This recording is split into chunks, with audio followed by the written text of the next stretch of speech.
Hello बच्चों, good morning all of you. तो आज का जो टॉपिक है वो विज्ञान क्लास 8वीं का है और 8वीं के विज्ञान में हमने आप लोगों को चैप्टर 11 तक उसका आज मैं प्रेजेंटेशन इसका करवाने वाला हूँ। ठीक है, तो चलिए बने रहिए वीडियो के साथ और चैनल करें सब्सक्राइब और अपने दोस्तों के पास शेयर जरूर कर लीजिए। ठीक है, तो चलिए हम चलते हैं बुक की ओर और बढ़ते हैं क्वेश्चन की ओर। तो ये चैप्टर है 12 और 12 चैप्टर का नाम है पौधों और जंतुओं का संरक्षण, जैव विविधता।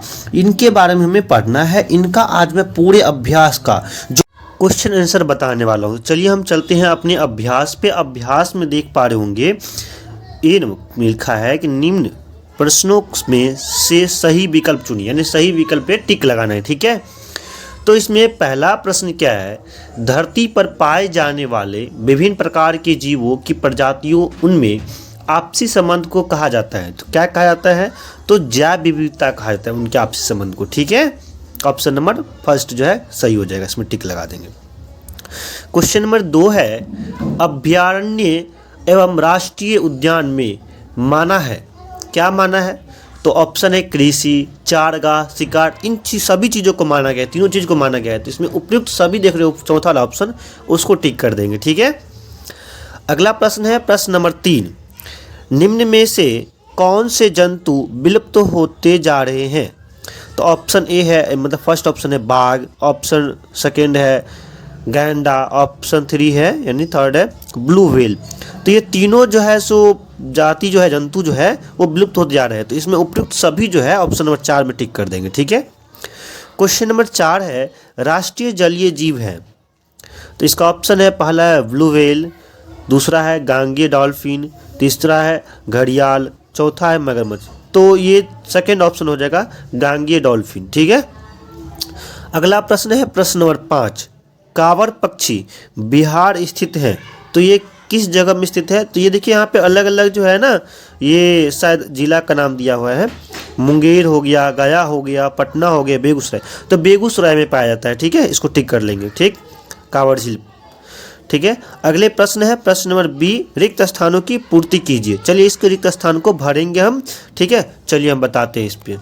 तो रिक्त स्थान में पहला नंबर क्वेश्चन है, डाइस को विश्व जैव विविधता दिवस मनाया जाता है। तो कब मनाया जाता है जैव विविधता दिवस, 22 मई को। ठीक है, दूसरा प्रश्न है, देश का प्रथम राष्ट्रीय पार्क है डाइस, तो ये जिम कॉर्बेट है। ठीक है, देश का प्रथम राष्ट्रीय पार्क है।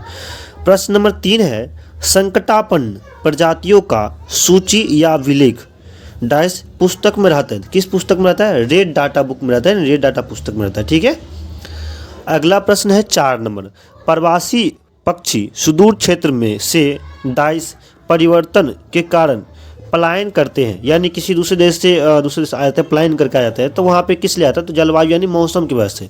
तो यहाँ पे लिख देंगे मौसम सही रहेगा। ठीक है, 5वां प्रश्न है, फर्न कॉमा शैवाल कॉमा जिंको कॉमा साइकाइड आदि डाइस पौधे हैं। तो ये सब पौधे क्या है, धीरे धीरे विलुप्त हो जा रहे हैं, खत्म होते जा रहे हैं। ठीक है, तो इसमें हो जाएगा ऑप्शन आंसर हो जाएगा विलुप्त। ठीक है, पॉइंट नंबर सी में है, कॉलम को कॉलम ख से संधि मिलान कीजिए।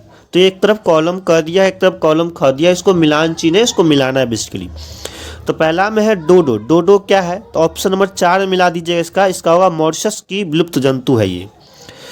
अब क्वेश्चन नंबर 2 है इसमें सेकेंड नंबर, गंगेय डॉल्फिन यानी सोस, ये क्या है, तो ये 5वां में मिला दीजिएगा। ठीक है, गंगा की विलुप्त हो रही स्तनधारी है। ठीक है, तीसरा क्वेश्चन है, वाल्मीकि अभ्यारण्य, तो ये जो है सो बेसिकली बाघ के लिए चलाया जा रहा है, ऑप्शन नंबर फर्स्ट में मिला लीजिएगा। चौथा क्वेश्चन है, कांजीरंगा अभ्यारण्य, ये किसके लिए है, तो एक सींग वाला गैंडा जो था, ठीक है, माथे में निकला होता है वो है, तो इसमें सेकेंड नंबर मिला लीजिएगा। और 5वां प्रश्न है, फर्न कमा जिंको कमा साइकाइड, ये जो है सो तीसरा मिला लीजिएगा, विलुप्त हो रहे पौधे है ये। ठीक है, तो ये मिलान चिन्ह भी कंप्लीट हो गया। आपको जो क्वेश्चन है वो अगला क्वेश्चन है, जो कि क्वेश्चन नंबर डी है पॉइंट में, जो निम्न प्रश्नों को उत्तर दीजिए। डी में नीचे में बहुत सारे प्रश्न हैं, सब्जेक्टिव प्रश्न है, उसका हम उत्तर बताते हैं। ठीक है, चलिए बढ़ते हैं अगला प्रश्न की ओर। ठीक है, डी नंबर पॉइंट में पहला प्रश्न है, जैव विविधता से आप क्या समझते हैं। इसका उत्तर जो हो जाएगा लिखिएगा, जैव विविधता का तात्पर्य है धरती पर पाए जाने वाले विभिन्न प्रकार के जीवों की प्रजातियां तथा उनका आपसी एवं पर्यावरण से संबंध। ठीक है, यही इसका आंसर हो जाएगा। राइट।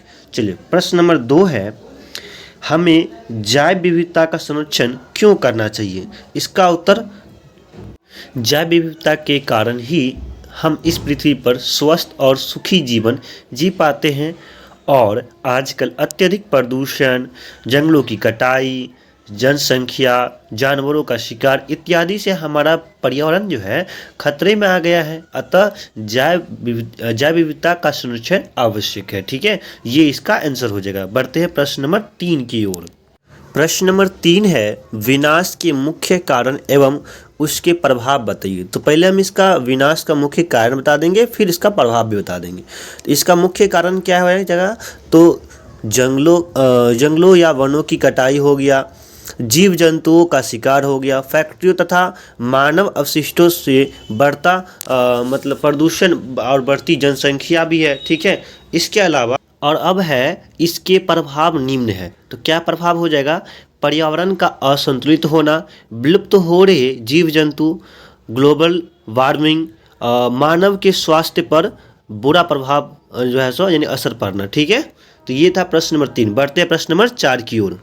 प्रश्न नंबर 4 है, रेड डाटा पुस्तक क्या है। ठीक है, तो इसका आंसर हो जाएगा, वह पुस्तक है जिसमें सभी संकटापन्न प्रजातियों का रिकॉर्ड रखा जाता है। ठीक है, उसे क्या कहते हैं, रेड डाटा पुस्तक कहते हैं। ठीक ना। बढ़ते हैं प्रश्न नंबर 5 की ओर। तो प्रश्न नंबर 5 है, प्रवास से आप क्या समझते हैं। इसका उत्तर हो जाएगा, तो प्रवास का अर्थ है अपने मूल प्रदेश को छोड़कर किसी दूसरे प्रदेश में जाकर अपना जीवन यापन करना। ठीक है, तो ये हो गया 5 का आंसर। बढ़ते हैं अगले प्रश्न की ओर। राइट।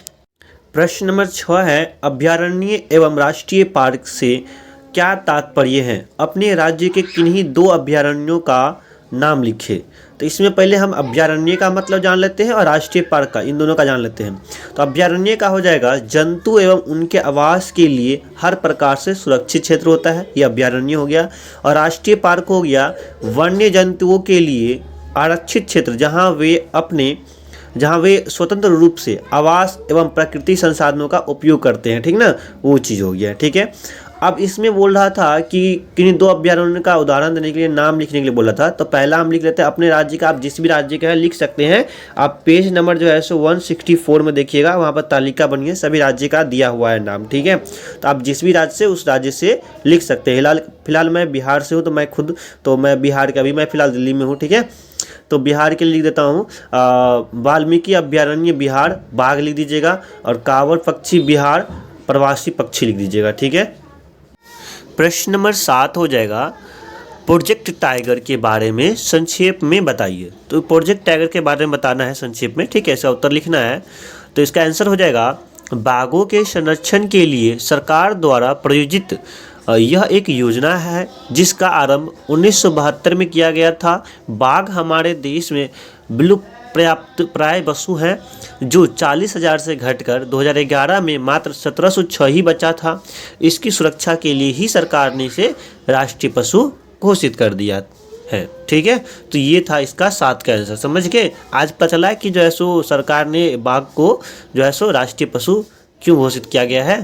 ठीक है, चलिए बढ़ते हैं प्रश्न नंबर 8 की ओर। प्रश्न नंबर 8 है, अपने घर या विद्यालय को हरा भरा रखने के लिए आप क्या कर सकते हैं। अपने द्वारा की जाने वाली क्रियाकलापों की सूची तैयार कीजिए। ठीक है, मतलब आप मान लीजिए इसका आंसर तो सिंपल सा आप खुद से भी लिख सकते हैं, फिर भी मैं इसका आंसर बता दे रहा हूँ।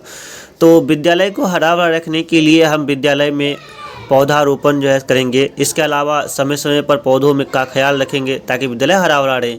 आप पानी वगैरह डालते रहिएगा, कचरा नहीं फेंकिएगा। ठीक है, इससे क्या है, विद्यालय जो है हरा भरा रहेगा, साफ सुथरा रहेगा। बस यही था। चलिए मिलेंगे नेक्स्ट चैप्टर में। और इससे पहले मैं एक बात कहना चाहता हूं बच्चों कि आप लोग को रेगुलर बीच बीच में आप लोग को वीडियो वगैरह मिलते रहते हैं। ठीक है, और आप लोग चैनल को सब्सक्राइब कर दीजिए, अपने दोस्तों के पास शेयर कीजिए। ठीक है, और ठीक है, कोई भी डाउट हो तो कमेंट जरूर कीजिए। ठीक है, और किसी और टॉपिक पे भी वीडियो चाहिए तो उसके लिए भी कमेंट कीजिए। ठीक है, जब कमेंट ज़्यादा आएंगे तो ही मैं वीडियो बनाऊँगा इस टॉपिक पर, है ना। तो आप लोग कमेंट कीजिए। चलिए मिलेंगे नेक्स्ट वीडियो में, तब तक के लिए बाय, जय हिंद।